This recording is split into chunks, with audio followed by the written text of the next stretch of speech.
Welcome to Podcast Vlogging Tips and Tricks with Alex Merced. On this podcast, we're going to talk about podcast hosting, podcast recording, promoting, and monetization. We'll also interview podcast hosts about what works and what doesn't work in the podcasting world. If you enjoy the show, please consider becoming a patron at patreon.com/AlexMerced. Also, if you need hosting for your podcast or your website, head over to libertydeal.info to find out about great deals along with special benefits for taking advantage of those deals. Thank you very much. Hey everybody, this is Alex Merced and welcome to another episode of Podcasting and Vlogging Tips and Tricks. Now, in today's episode, I want to talk about is our first round of talking about how to monetize your podcast. So the bottom line is eventually you'd like to get to the point where the podcast becomes more money in than money out, because you're initially going to be spending money on host. Depending on what you do, you might be spending money on hosting, you might be spending money on a domain name, you might be spending money on recording equipment. Again, it's hypothetically, you can do it for free, you can do it record with your smartphone, you can use Buzzsprout free plan, and then just use the Buzzsprout website as your website instead of buying a domain name. But over time, you may want to make those investments in paying for hosting, even if it's upgrading Buzzsprout, going to Buzzsprout's paid plan, getting better microphones, even if it's for your smartphone, etc. Although I must say that the microphone on the iPhone 7 is pretty good, despite my other issues with the phone, with the whole lack of a headphone jack, etc. Now, probably the first stop when it comes to monetizing, sort of the easiest first place to go is Amazon. And that's going to be the focus of this episode. Because Amazon pretty much can allow you to sell anything, anyway. So basically, you don't have to worry about some program accepting your podcast as a affiliate. You don't have to worry about people wanting to subscribe to pay monthly. It's a very simple, give people what they already want. So just figure out what kind of products would be conducive to the audience of your podcast. So for example, if you were to do a makeup podcast where you review makeup, then what you would do is that whenever you review makeup that's sellable through Amazon, you would just put a link. And again, what happens is that you sign up with Amazon. So if you already have an Amazon account, you're already halfway there, but then you apply to their Amazon Associates program. You fill out some stuff and then you wait a couple days and then you're good to go. But then you can generate a link for any product in the Amazon store and you get paid if someone clicks on that link and buys stuff. They don't even have to buy the thing that the link is to.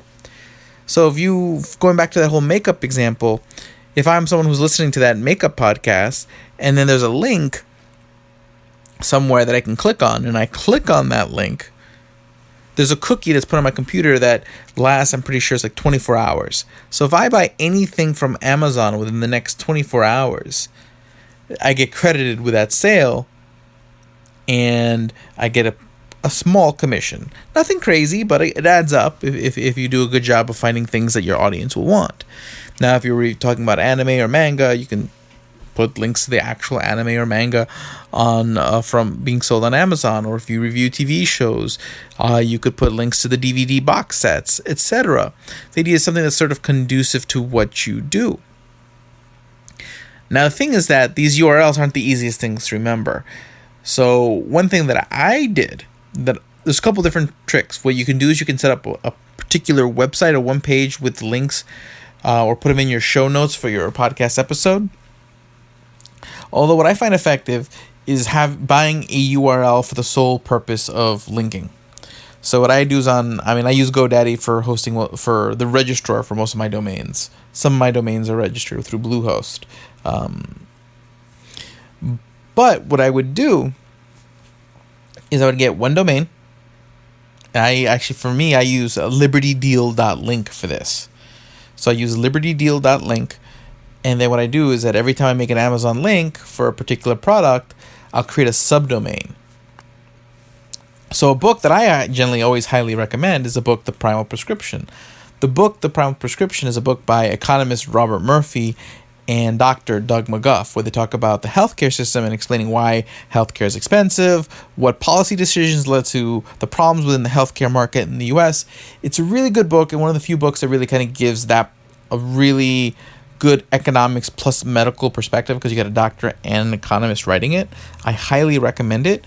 But to make it easier for people to find the book, I set up the subdomain prescription.libertydeal.link.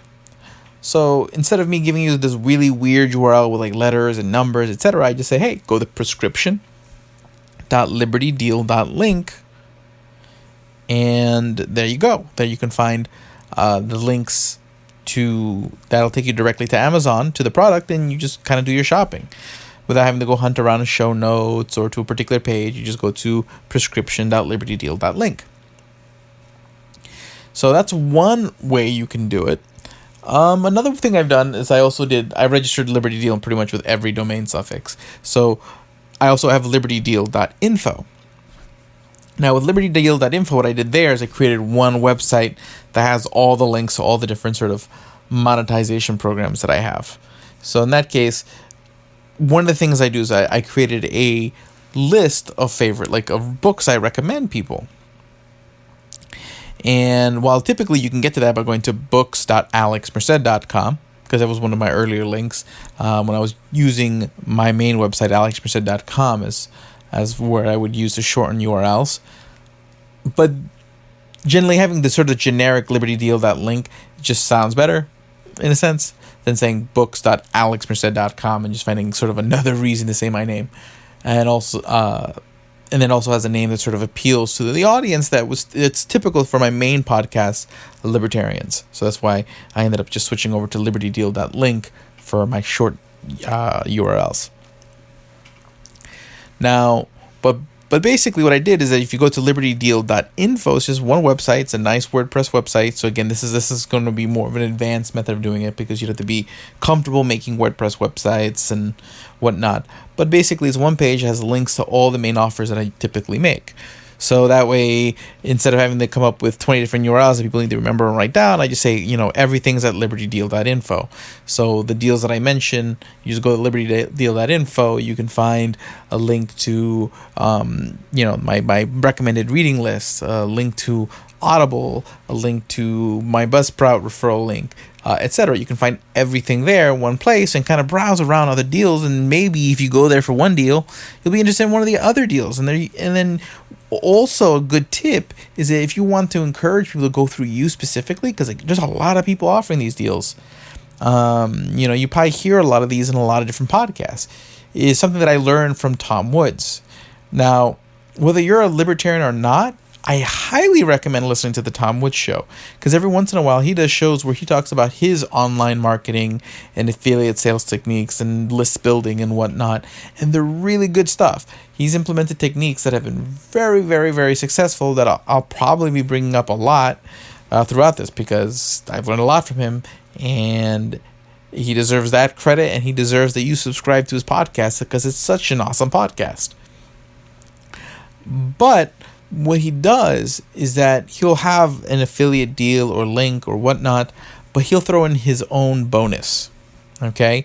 He'll throw in maybe like a free webinar, or he'll throw in a extra ebook that he wrote that might be 30 or 40 pages, so not super long, but enough to give you some extra value by going to him. So I've kind of adopted that technique over there at libertydeal.info. So if you go to each of the different offers that we offer, there's extra benefits that you get that you wouldn't get if you went through somebody else for the same link. Okay, the only person who might be able to out-offer me on some of those deals is Tom Woods, because he's the original. But so that's the first tip. Okay, that's the first exploration of monetizing. So one, signing up for the Amazon Associates program, identifying products that your audience would like, using a domain to create short links to make it easier to refer people to the products that you recommend, and then maybe more advanced, creating an actual website that sort of aggregates all the offers that you make and driving traffic towards there. And again, if you want to check out kind of how that would look like, go over there to libertydeal.info so you can see what I did. And then also, if you want to see the short linking strategy, go to prescription.libertydeal.link to see what I did with the Primal Prescription book. And then in the future episodes, I'll talk a little bit more about Patreon and talk a little bit more about other affiliate programs and the ins and outs. But I think this is a pretty good primer on your initial steps to monetizing your podcast. And we'll talk about other ways to monetize your podcast as well. So I'll see you guys next time.